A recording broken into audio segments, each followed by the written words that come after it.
जय श्री कृष्णा। राधे राधे। वैशाख मास महात्म्य का 13वां अध्याय। ब्रह्मा जी कहने लगे कि हे यम, इसमें क्या आश्चर्य की बात है? क्यों दुखी होते हो? सद्गुणों से ईर्ष्या करना मरणांतक होता है। उसके उच्चारण मात्र से ही परम पद की प्राप्ति होती है। फिर राजा के शासन से विष्णु लोक को क्यों न जाएं?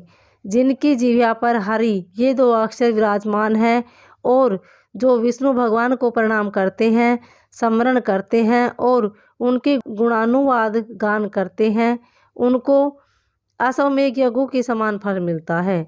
संपूर्ण पाप दूर हो जाते हैं। भगवान प्रसन्न होने से विष्णु लोक प्राप्त होता है, सायुज्यता प्राप्त करते हैं।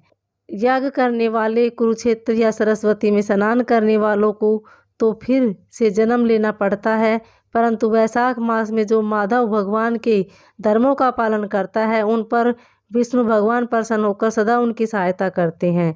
हे सौरे, उस राजा का प्रभाव मेरे वश में नहीं है, क्योंकि वासुदेव भगवान के भक्तों का अशुभ कहीं नहीं होता। उनको जन्म, मृत्यु, जरा, व्याधि आदि भय आदि नहीं व्यापते। स्वामी के नियुक्त कार्य करने पर देहधारियों को कुछ अपराध नहीं होता।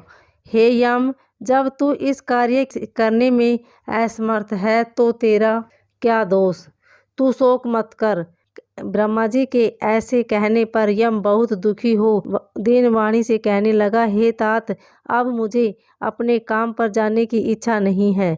इस महावीर्यवान राजा को जब मैं अपने धर्म से चलायमान कर दूंगा, तब कृतकृत्य होकर हे कृपालु, आप मेरे इस कार्य को सिद्ध कर दीजिए, तब मैं फिर शासन करूंगा। यह बात सुन ब्रह्मा जी यम से कहने लगे कि इस विष्णु धर्म पारायण राजा का निग्रह तू नहीं कर सकता।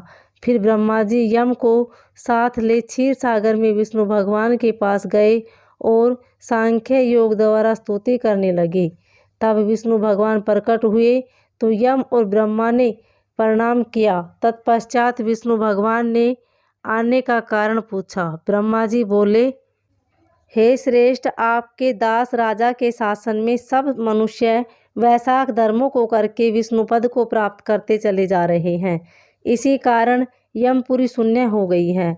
इससे अत्यंत दुखी होकर यह यम राजा से युद्ध करने गया और उसको मारने का दंड उठाया।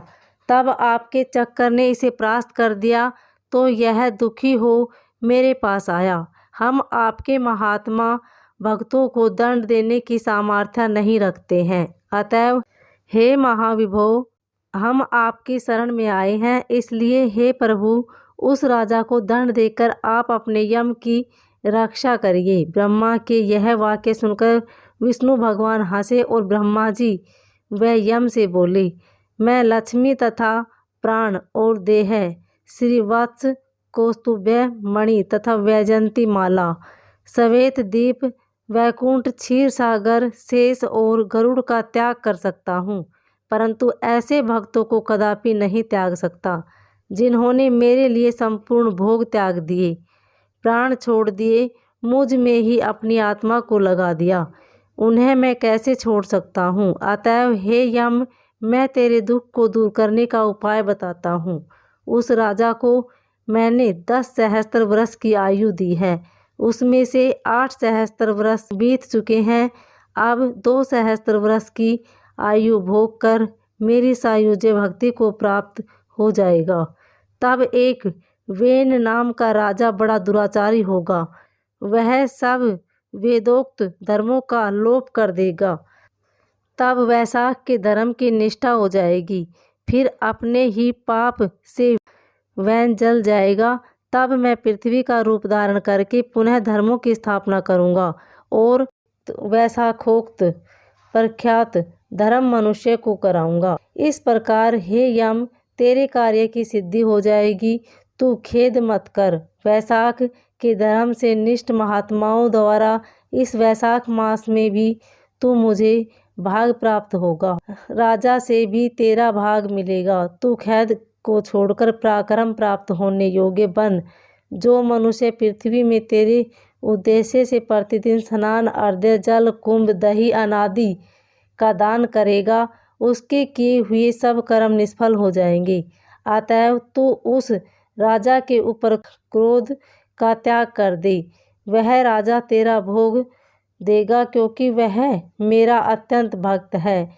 और जो कोई प्राणी तेरा भाग देखकर वैशाख मास में प्रवृत्ति हो, उसके धर्म में तू विघ्न मत करना। जो धर्म के पालन करता तुझे छोड़ केवल मेरा ही भजन करे, उनको तुम मेरी आज्ञा से अवश्य दंड देना।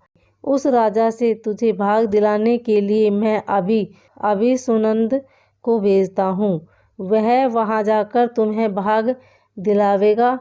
तब भगवान ने यम के सामने ही राजा को समझाने के लिए सुनंद को भेज दिया और राजा को समझाकर पुनः भगवान के पास आ गए।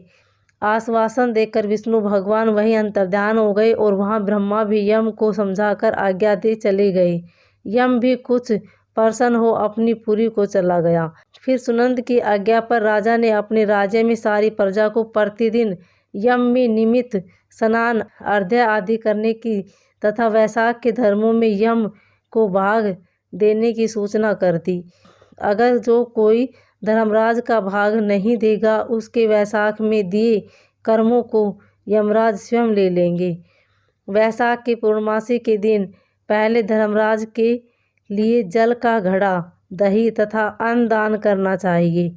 फिर पितृ सौरों के निमित्त, गुरु के निमित्त जनार्दन मधुसूदन भगवान के निमित्त उनकी प्रतिमा बनाकर धर्म के चलाने वाले गरीब ब्राह्मण को शीतल जल, दही, अन्न, तांबूल, दक्षिणा और फल कांसे के पात्र में रख अर्पण करने चाहिए।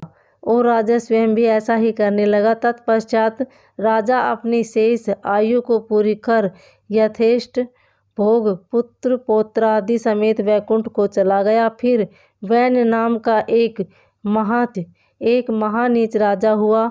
उसने सब धर्म तथा वैशाख धर्मों को लोप कर दिया, अतः सब प्राणी धर्मों को करना भूल गए। इसी कारण वैशाखोक्त धर्म बहुत प्रसिद्ध नहीं रहा। विष्णु भगवान के कोई विरले भगत ही इन धर्मों को जानते हैं।